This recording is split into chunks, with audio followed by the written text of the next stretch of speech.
Evolução dos sentimentos. Perdoar aos nossos inimigos. Perdão. Uma palavra tão pequena com um significado tão grande. Um gesto tão simples, mas tão complicado de conseguir efetuar. Perdão é saber que nosso irmão errou e não o odiar por isso. É saber esquecer a falta, mas não deixar que a cometam contra nós novamente. É entender que ainda estamos num mundo de provas e expiações e que muitos de nossos irmãos, incluindo nós mesmos, vamos errar, mas não podemos deixar que nosso orgulho vença e nos faça permanecer na erraticidade, pois assim, estaremos indo contra os ensinos do Mestre de mostrar também a outra face. Quantos de nós pode atirar a primeira pedra, estando isento de pecados? Quantos de nós pode vencer o orgulho e dizer que errou? Quantos, ainda, podem reparar o erro que cometeu? No Evangelho segundo o Espiritismo, podemos encontrar várias mensagens que nos fazem refletir sobre o ato de perdoar, mas de perdoar com o coração, sem julgamentos ou condições. Apenas perdoar. O Evangelho segundo o Espiritismo, capítulo 10. Item 6. Na prática do perdão, como, em geral, na do bem, não há somente um efeito moral, há também um efeito material. A morte, como sabemos, não nos livra dos nossos inimigos, os espíritos vingativos perseguem, muitas vezes, com seu ódio, no além-túmulo, aqueles contra os quais guardam rancor, donde decorre a falsidade do provérbio que diz, morto o animal, morto o veneno, quando aplicado ao homem. O espírito mau espera que o outro, a quem ele quer mal, esteja preso ao seu corpo e, assim, menos livre, para mais facilmente o atormentar, ferir nos seus interesses, ou nas suas mais caras afeições. Nesse fato reside a causa da maioria dos casos de obsessão, sobretudo dos que apresentam certa gravidade, quais os de subjugação e possessão. O obsidiado e o possesso são, pois, quase sempre vítimas de uma vingança, cujo motivo se encontra em existência anterior, e a qual o que a sofre deu lugar pelo seu proceder. Deus o permite, para os punir do mal que a seu turno praticaram, ou, se tal não ocorreu, por haverem faltado com a indulgência e a caridade, não perdoando. Importa, conseguintemente, do ponto de vista da tranquilidade futura, que cada um repare, quanto antes, os agravos que haja causado ao seu próximo, que perdoe aos seus inimigos, a fim de que, antes que a morte lhe chegue, esteja apagado qualquer motivo de dissensão, toda causa fundada de ulterior animosidade. Por essa forma, de um inimigo encarniçado neste mundo se pode fazer um amigo no outro, pelo menos, o que assim procede põe de seu lado o bom direito e Deus não consente que aquele que perdoou sofra qualquer vingança. Quando Jesus recomenda que nos reconciliemos o mais cedo possível com o nosso adversário, não é somente objetivando apaziguar as discórdias no curso da nossa atual existência, principalmente, para que elas se não perpetuem nas existências futuras. Não saireis de lá, da prisão, enquanto não houverdes pago até o último centavo, isto é, enquanto não houverdes satisfeito completamente a justiça de Deus. Item 15. Perdoar aos inimigos é pedir perdão para si próprio, perdoar aos amigos é dar-lhes uma prova de amizade, perdoar as ofensas é mostrar-se melhor do que era.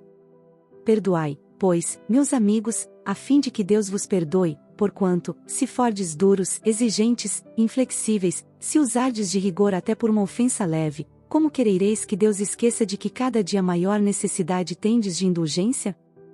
Ó! Ai daquele que diz, nunca perdoarei, pois pronuncia a sua própria condenação. Quem sabe, aliás, se, descendo ao fundo de vós mesmos, não reconhecereis que fostes o agressor?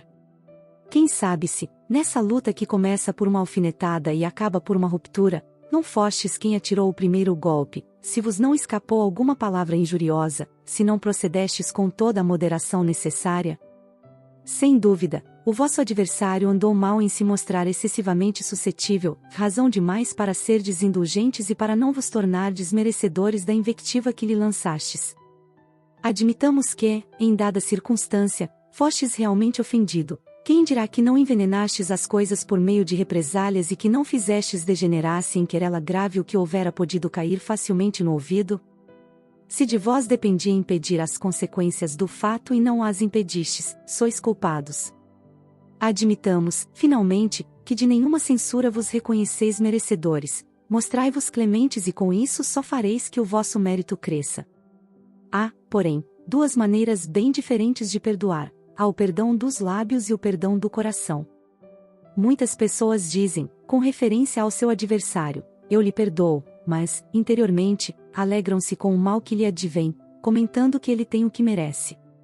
Quantos não dizem, perdoo, e acrescentam, mas não me reconciliarei nunca, não quero tornar a vê-lo em toda a minha vida. Será esse o perdão, segundo o Evangelho? Não, o perdão verdadeiro, o perdão cristão é aquele que lança um véu sobre o passado, e esse é o único que vos será levado em conta, visto que Deus não se satisfaz com as aparências. Ele sonda o recesso do coração e os mais secretos pensamentos. Ninguém se lhe impõe por meio de vãs palavras e de simulacros. O esquecimento completo e absoluto das ofensas é peculiar às grandes almas, o rancor é sempre sinal de baixeza e de inferioridade. Não ouvideis que o verdadeiro perdão se reconhece muito mais pelos atos do que pelas palavras. Paulo, apóstolo. Lyon, 1861. Vemos nessas mensagens o quão importante é se reconciliar com nossos inimigos, que o inimigo de hoje pode se tornar o amigo de amanhã. Seguindo essa linha de raciocínio, traremos a história de Boris e Pietr, que viveram na época da aristocracia russa. Essa história começa com o filho de Pietr, Nikita, estando bem doente e precisando de cuidados médicos. Pietr, estando sem recursos financeiros para o tratamento, foi pedir ajuda ao seu patrão, Boris. Ele pedia por alguns rublos e prometia que devolveria o empréstimo, porém Boris se recusou rudemente a ajudar e o mandou voltar a trabalhar. Naquela noite, o pequeno Nikita desencarna, levando Pietr ao desespero e à sede de vingança para com seu patrão. Ele planeja durante dias e finalmente chega o dia da execução de seu plano: pagar com a mesma moeda o que havia recebido, iria causar a mesma dor ao Boris, a dor de perder um filho. Pietr levou o menino de Boris até um lago e quando iria empurrá-lo, o pequeno Nikita aparece e lhe diz para não cometer um crime e que confiasse na justiça divina. Arrependido, Pietr acaba salvando o menino, impedindo-o de cair no lago e o leva aos pais. Passado essa encarnação, Boris, que havia sido um aristocrata na Rússia, vivia agora no Rio de Janeiro com o mesmo nome, numa precária residência e trabalhava numa empresa que lhe pagava um salário reduzido. Certo dia, seu filho caçula estava ardendo em febre e Boris não tinha dinheiro para pagar um médico.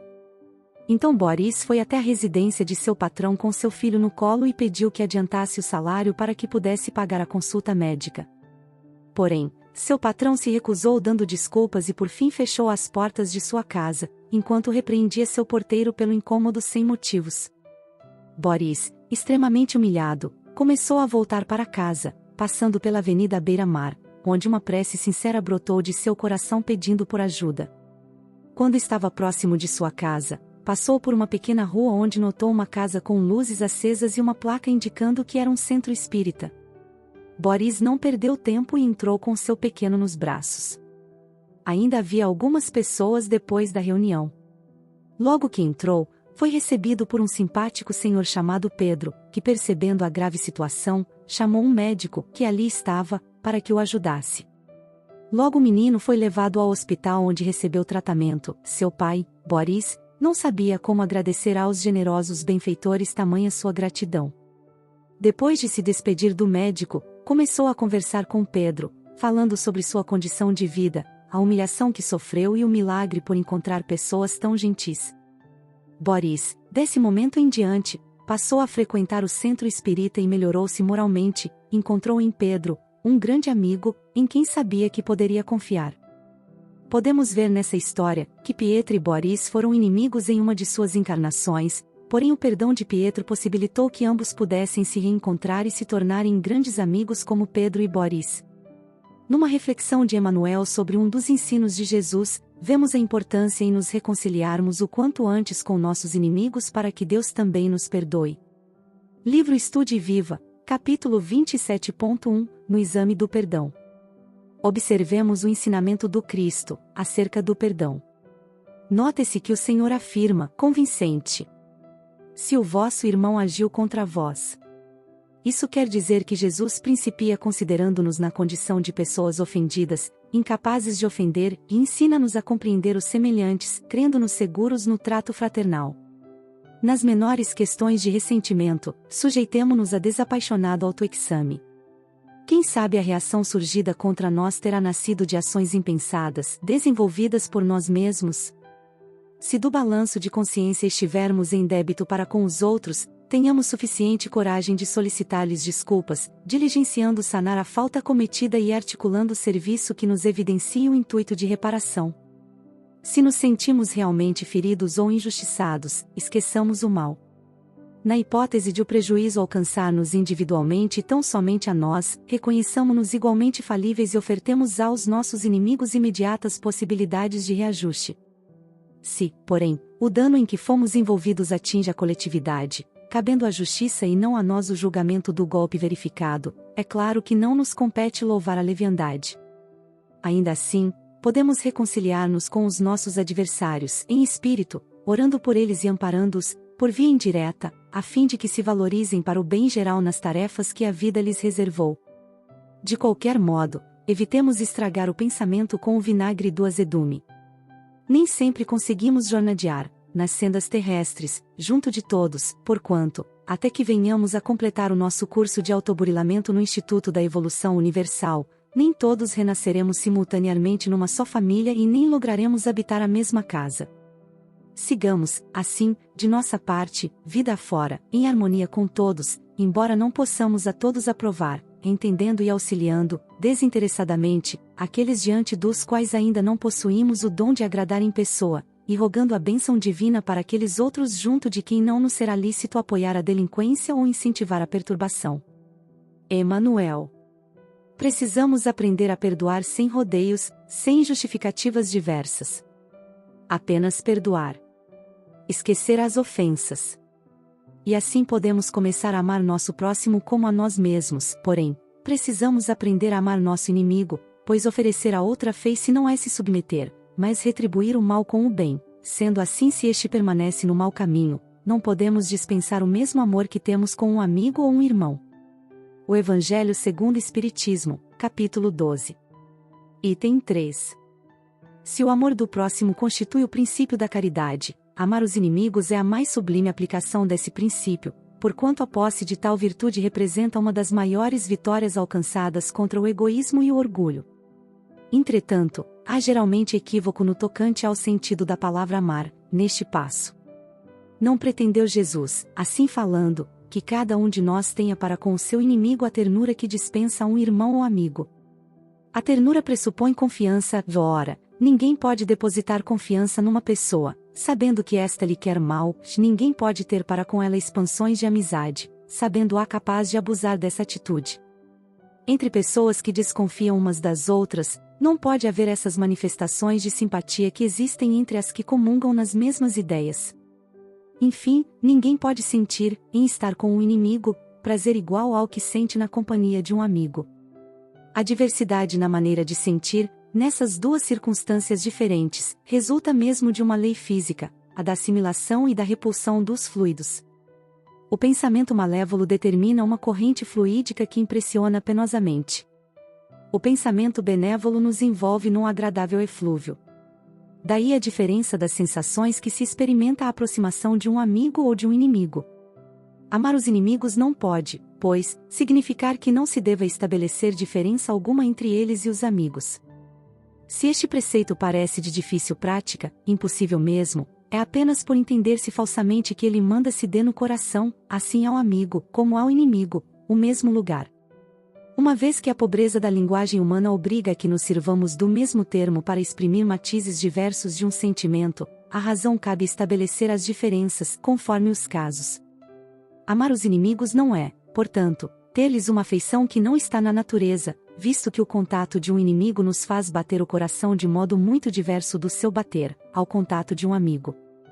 Amar os inimigos é não lhes guardar ódio, nem rancor, nem desejos de vingança, é perdoar-lhes, sem pensamento oculto e sem condições, o mal que nos causem, é não opor nenhum obstáculo à reconciliação com eles, é desejar-lhes o bem, e não o mal, é experimentar júbilo, em vez de pesar, com o bem que lhes advenha, é socorrê-los, apresentando-se ocasião, é abster-se, quer por palavras, quer por atos, de tudo o que os possa prejudicar, é, finalmente, retribuir-lhes sempre o mal com o bem, senha. intenção de os humilhar. Quem assim procede preenche as condições do mandamento: amai os vossos inimigos. Por que não pegamos o maior exemplo de perdão que temos, o do nosso Mestre querido, Jesus, que perdoou todos nós durante seu martírio na cruz e rogou ao Pai para que também nos perdoasse, e assim tentarmos ser como Ele? Perdoar na significação mais pura que entendemos. Perdoar sem qualquer ressentimento.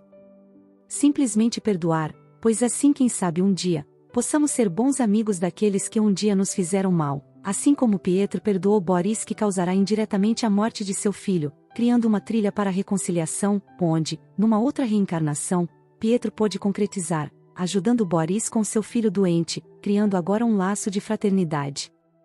Para concluirmos com o nosso estudo do perdão, vejamos a mensagem de Joana de Ângeles, onde encontramos palavras que nos levam a refletir: e se estivéssemos no lugar de nosso inimigo? E se estivéssemos passando pelo que ele passa? Somos todos irmãos, criados da mesma maneira, simples e ignorantes, onde todos trabalhamos para nos melhorar, então não nos cabe julgar nosso irmão pelas faltas, pois também falhamos diversas vezes. Precisamos, porém, vislumbrar o futuro onde todos poderemos viver como uma grande família junto ao Criador. Livro Alerta, capítulo 1. O perdão das ofensas. O teu agressor, talvez, noutra circunstância, levantará a voz em tua defesa. O teu adversário, possivelmente, em situação diferente, será o amigo que te estenderá a mão em socorro. O teu caluniador, quiçá, em posição diversa, virá em teu auxílio. O teu inimigo, certamente, passada a injunção de agora, ser-te-á devotado benfeitor. O teu acusador, superado o trânsito e a amargura, far-se-á o companheiro gentil da tua jornada. Perdoa-os, portanto, hoje que se voltaram contra a tua pessoa, levantando dificuldades no caminho pelo qual avanças. Perdoa as suas ofensas sem impores quaisquer condições, sequer aclarando incompreensões e dirimindo equívocos.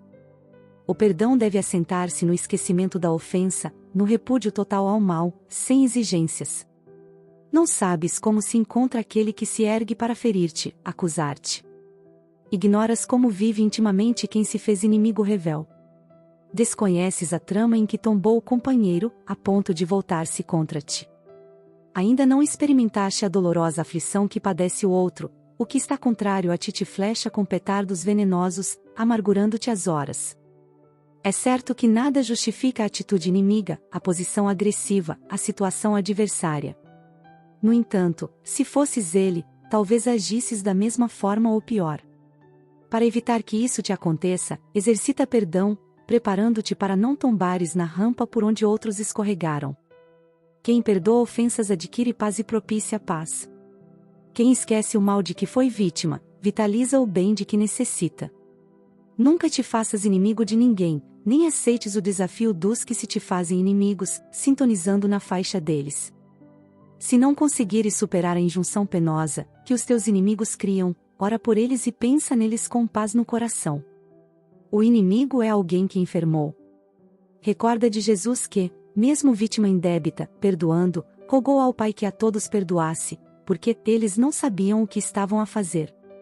Base bibliográfica. O Evangelho segundo o Espiritismo, capítulo 10, itens 6 e 15. O Evangelho segundo o Espiritismo, capítulo 12, item 3. Estude e viva, Espírito Emanuel e André Luiz, Médium Francisco Cândido Xavier e Valdo Vieira, capítulo 27.1. Alerta, Espírito Joana de Ângeles, Médium Divaldo Franco Pereira, capítulo 1. A Eterna Mensagem do Monte, Espírito Leon Tolstói, Médium Célia Xavier Camargo, capítulo 6.